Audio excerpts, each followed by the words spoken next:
Bienvenido una vez más a nuestra clase de sociales. En el día de hoy vamos a comenzar el tema 5 de nuestro libro, un tema en el que nos habla sobre el siglo XX, la época actual. Si recordamos un poco, en el siglo anterior en el tema anterior estuvimos trabajando el siglo XIX, desde incluso un poquitín antes, desde el reinado de Carlos IV, pasando por la Guerra de la Independencia, el reinado de Fernando VII, Isabel II.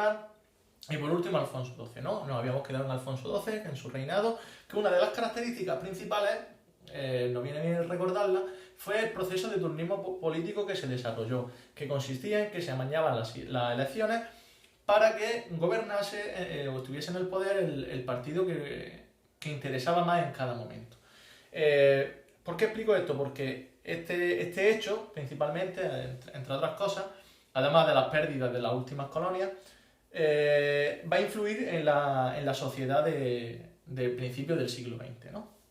Ya llegamos al siglo XX y nos encontramos que accede al trono Alfonso XIII, ¿vale? Cuyo reinado va desde el año 1902 hasta el año 1931.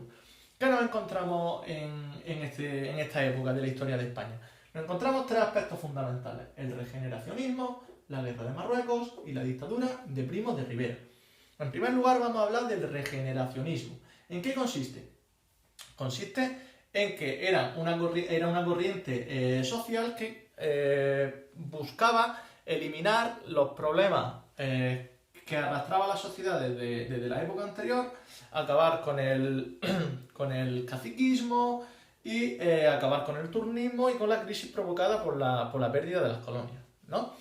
Entonces, esto ya desde el primer momento empezó a crear algún tipo de dificultades en el desarrollo del reinado de Alfonso XIII.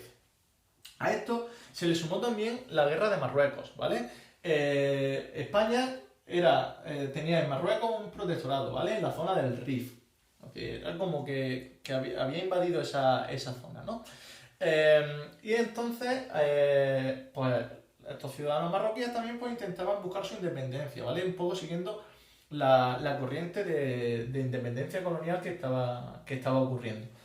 ¿Qué pasó en este momento? Pues que hubo muchas personas, hubo que reforzar el ejército para combatir en la guerra de Marruecos y hubo muchas personas que tuvieron que ir a la guerra y alistarse en el ejército sin quererlo, ¿no? Entonces esto provocó aún más un descontento en la sociedad, con lo que se le añadía un problema más al rey Alfonso XIII. Como consecuencia de esto, Primo de Rivera dio un golpe de Estado en el año 1923, ¿vale? Él intentó acabar con la autoridad del gobierno y prohibió los partidos políticos e hizo una serie de reformas, siempre con el apoyo del rey. El rey Alfonso XIII apoyaba este golpe de Estado que dio el general Primo de Rivera porque estaba un poco apoyado, ¿no? por él. Consiguió acabar con la guerra de Marruecos y contaba con que en España, en el mundo, la corriente económica era más o menos favorable, pero eso no hizo que el periodo en el que él estuvo en el poder, al frente del gobierno, fuese fácil, ¿no? De hecho, al cabo de 7 años, incentivado por el descontento social que existía, por todos estos hechos que habían existido o que habían ocurrido en este principio de siglo, hizo que al final tuviese que abandonar el cargo y poner fin a su dictadura en el año 1930.